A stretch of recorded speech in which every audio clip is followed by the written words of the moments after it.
तो जो फूल सूख जाते हैं उनका वजह क्या है, क्यों, किस वजह से ये फूल सूखते हैं? तो उसकी सबसे पहली और बड़ी जो वजह है वो फूल लगे होते हैं, लेकिन वो जैसे ही हवा आती है तो वो फूल जो है हवा से या हाथ लगाने से नीचे गिर जाते हैं। तो फूल के गिरने की जो वजह है वो ये है कि आप कि जो खाद का देने का तरीक़ाकार है या कौन सी खाद किस वक्त देनी है उसका भी हम सबको पता होना चाहिए। बिस्मिल्लाहिर्रहमानिर्रहीम जी, अस्सलाम वालेकुम मेरे प्यारे किसान भाइयों। मैं हूं मुर्तज़ा भट्टी, आप देख रहे हैं मेरा यूट्यूब चैनल मुर्तज़ा भट्टी ऑफिशियल। आज की एक खूबसूरत मौसम के साथ, क्योंकि आज 26 जून है और आज बड़ी दिनों के बाद आज बादल बने हैं। आपको पता है कि मेरे पीछे आप देख रहे होंगे कि मौसम बहुत ही खुशगवार बना हुआ है, बहुत ही शानदार और ज़बरदस्त बना हुआ है। बारिश भी आई है और बारिश काफ़ी दिनों के बाद ये बारिश आई है, तो इसलिए किसान भी खुश होंगे, क्योंकि बहुत से किसान वो गर्मियों के अंदर आपको पता है कि पानी की कमी होती है या पानी लगाने के लिए किसानों को बहुत सारी तगदो करनी पड़ती है।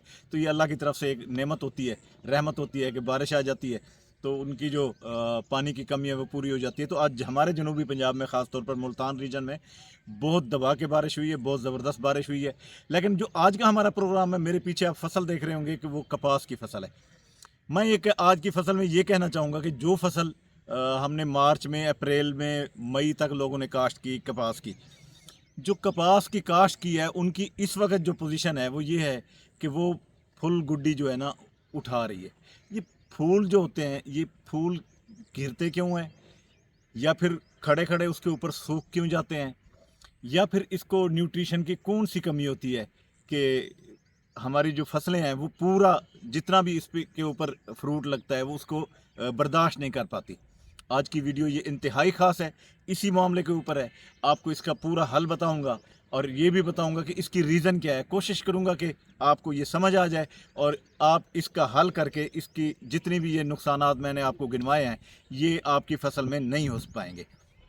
तो इसलिए आज की ये वीडियो इंतहाई ख़ास है। उम्मीद करता हूँ कि आपको ये वीडियो बहुत पसंद आएगी। तो आगे बढ़ता हूँ। आगे बढ़ने से पहले मेरी ये रिक्वेस्ट है कि आप मेरे चैनल को सब्सक्राइब कर लें, बेल आइकन के बटन को दबा दें ताकि मेरे आने वाली तमाम वीडियोज़ अब तक आ सकें। आगे बढ़ते हैं और आपको ये सारी तफसील बताते हैं।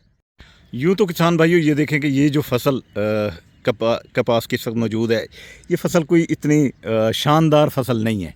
अभी इसका कद भी तकरीबन कोई 1 फुट है, 1 फुट या सवा फुट, या कुछ पौधे ऐसे हैं जो फुट से कम भी हैं। लेकिन इसमें फूल गुड्डी जो है वो लगना शुरू हो गई है, जैसा कि ये आप देखें ये शुरू हो गई है। अब इसमें बहुत से मैं आपको दिखाना चाहूँगा कि ये देखें, ये ऐसे फूल हैं जो टूटे तो नहीं हैं मगर सूख गए हैं। इनके सूखने की क्या वजह है, आज की वीडियो भी सारी इसी के ऊपर है। और ये जिस किसान भाई ने लगाई है वो इस वक्त मेरे साथ तो मौजूद नहीं है, लेकिन उन्होंने देखें कहीं कहीं ये तिलों के पौधे भी लगा दिए हैं बीच में। चंद एक तिलों के पौधे हैं, बाकी सारी जो है कपास उन्होंने बोई हुई है। सबसे पहले बात करेंगे कि ये फूल जो है सूखते क्यों हैं। जी तो प्यारे किसान भाइयों, सबसे पहले मैं आपको जो बताऊँगा वो ये बताऊँगा कि जो फूल सूख जाते हैं, आपने देखा कि रंगत चेंज हो जाती है, लेकिन वो टहनी के साथ लगे तो रहते हैं लेकिन वो गिरते नहीं हैं। इनको फूलों का सूखना कहते हैं। फूल जब सूख जाते हैं तो वो फिर उसका कोई फ़ायदा नहीं है, वो टिंडा नहीं बनाते, वो फसल उसमें कामयाब नहीं होती।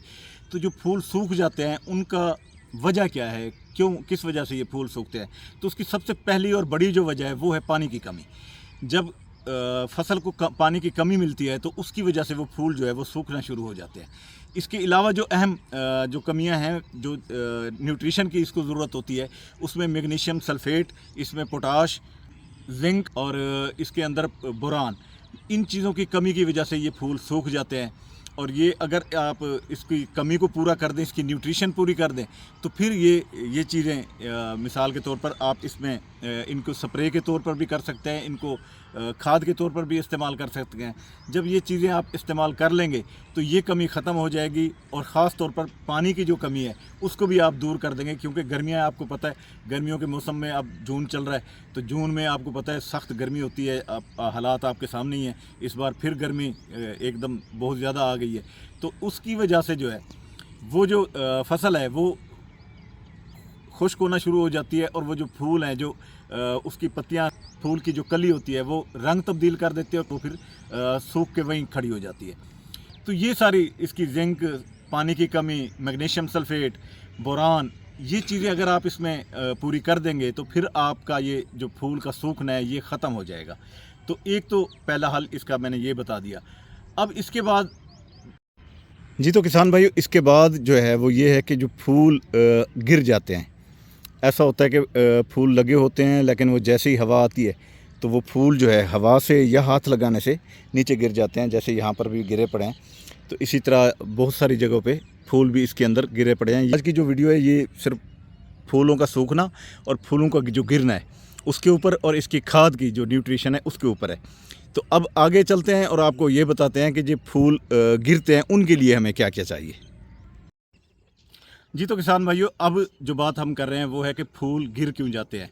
इसके ऊपर जब फूल लगते हैं, इसकी आपको पता है कि इसका जो फ्रूटिंग होती है वो फूलों से ही होती है, और जब फूल इसके गिर जाते हैं तो वो फ्रूटिंग कम हो जाती है। वैसे भी हमारे यहाँ जो फल है वो इसलिए कम आता है कि हमारा जो पौधा होता है वो अपना जो फल है वो 30 से 40 या 50% तक अपना फल रोक पाता है। उसके अलावा सारा ज़ाया हो जाता है, फूल गिर जाते हैं। और ये फूल गिरते क्यों हैं, इनके गिरने की वजह क्या है? तो फूल के गिरने की जो वजह है वो ये है कि इसकी न्यूट्रिशन की भी कमी, कि इसमें सबसे एक अहम चीज़ भी है इसके जो गिरने की, वो है कि नमी का तनासब जब हवा में ज़्यादा हो जाए या रात को इसका टेम्परेचर जो है वो कोई 22 से 20 से 24 तक 28 तक हो, तो उस वक्त नमी हवा में ज़्यादा होती है। जब हवा में नमी ज़्यादा होती है तो पौधा जो अखराज करता है अपनी नमी, पौधा जब नमी अखराज नहीं कर पाता तो वो उसके अंदर वो गर्म हो जाता है, पौधा अंदर उसका टेम्परेचर ज़्यादा रहता है। जब उसका टेम्परेचर ज़्यादा रहता है तो फिर वो फूल गिरना शुरू हो जाते हैं। इसकी जो दूसरी सबसे अहम वजह है इसका फूल के झड़ने की, वो ये है कि इसकी जो रोशनी है वो नीचे तक मुकम्मल नहीं पहुंच पाती। जब सूरज की रोशनी के लिए इसका बहुत ज़रूरी है कि आप इसकी छिदराई करें। जब आप इसकी छिदराई करेंगे इसको तो आपको पता है कि जब औरतें इसमें ये लगाती हैं तो वो 2-2, 3-3, 4-4 बीज के जो है बीज डाल देती हैं, जिसकी वजह से वो पौधे ज़्यादा हो जाते हैं या फिर वो कम फासले के ऊपर काश्त कर देती हैं। तो इन दोनों चीज़ों से बचना चाहिए। तो इनकी छिदराई भी बहुत ज़रूरी होती है, तो यानी कि पौधे को सही उसके वक्फे के साथ उसको काश्त किया जाए। और तीसरा आपको मैंने बताया कि न्यूट्रिशन जो है उसकी कमी की वजह से भी ऐसे होता है। अब वो न्यूट्रिशन में जैसे मैंने आपको पहले बताया कि वो चीज़ें जैसे जिंक है, बोरान है, पोटाश है, पोटाशियम, मैग्नीशियम सल्फेट है, जब ये चीज़ें कम होंगी तो उससे भी वो पौधा इतनी ताकतवर नहीं होता। क्योंकि मैंने पहले जैसे बताया कि तकरीबन हमारे यहाँ 40 से 50% ही पौधा जो है वो अपना रख पाता है फ्रूट, उससे ज़्यादा जो है वो नहीं रख पाता। तो उसमें रीज़न यही होती है कि हम अपने जो पौधे हैं उसको मुकम्मल तरीके की जो है उसको खुराक नहीं दे पाते या उसका तरीक़ेकार से नहीं दे पाते। तो इस वजह से ये होता है।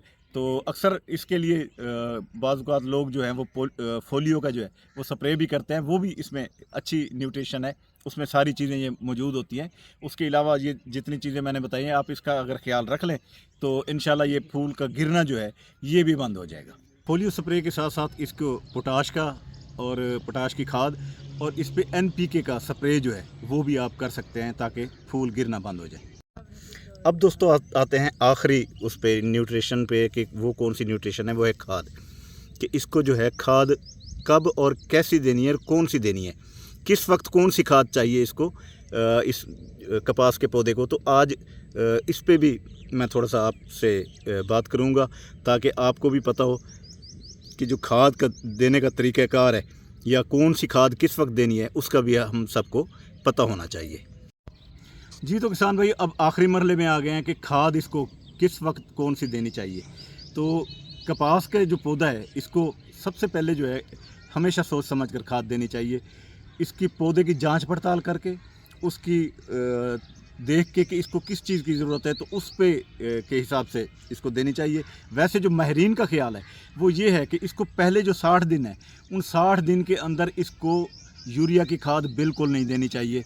इसको नाइट्रोजनी खाद जो होती हैं, मसलन नाइट्रोफास 2 बोरी नाइट्रोफास 1 बोरी DAP, ये जो नाइट्रोजनी खादें होती हैं ये इसका शुरू में जब आप डालते हैं तो इसका वो इतना ख्याल करती है, इसकी जड़ें मजबूत करती हैं, इसके फल को रोकने की जो अफादियत है उसको बढ़ाती हैं। तो उसके 60 दिन के बाद जब आप इसको यूरिया देते हैं तो फिर उस वक्त इसकी ग्रोथ शुरू हो जाती है, इसमें फूल लगना शुरू हो जाते हैं। तो ये इसका तरीक़ाकार है कि तो इस तरह आपका जो फल है वो भी बहुत अच्छा हो जाएगा और आपकी जो फसल है वो फल रोकने की बेहतरीन उसमें क़ुव्वत मुदाफ़ियत आ जाएगी, वो अपना फल भी बेहतरीन रोक पाएगी और इस तरह आपकी जो औसत है वो बहुत अच्छी हो जाएगी। तो ये सारी आज 3 चीज़ें मैंने आपके साथ डिस्कस की हैं, जिसमें सबसे पहले कि फूल जो सूख जाते हैं और खड़े तो रहते हैं पौधे के साथ लेकिन सूख जाते हैं, उसके बारे में बात की दूसरे नंबर पर, और उसका हल भी बताया कि उसका क्या हल करें। दूसरे नंबर पर मैंने आपको ये बताया कि इसके फूल गिर क्यों जाते हैं, हाथ लगने से गिर जाते हैं या हवा से गिर जाते हैं, उसको किस तरह रोकना है आपने, उसका क्या तरीक़ेकार है। उसके जैसे मैंने बताया कि उसमें छदराई की ज़रूरत होती है, दूसरी ये बता दी, उसका हल भी मैंने बताया है कि इसको किस किस चीज़ों की ज़रूरत है और इसमें क्या क्या आपको करना है, नमी का कैसे ख्याल रखना है, हवा में नमी का। आखिरी जो बात की वो मैंने खाद के हवाले से की कि किस वक्त इसको कौन सी खाद देनी चाहिए। उम्मीद करता हूँ आपको ये आज की वीडियो बहुत पसंद आई होगी।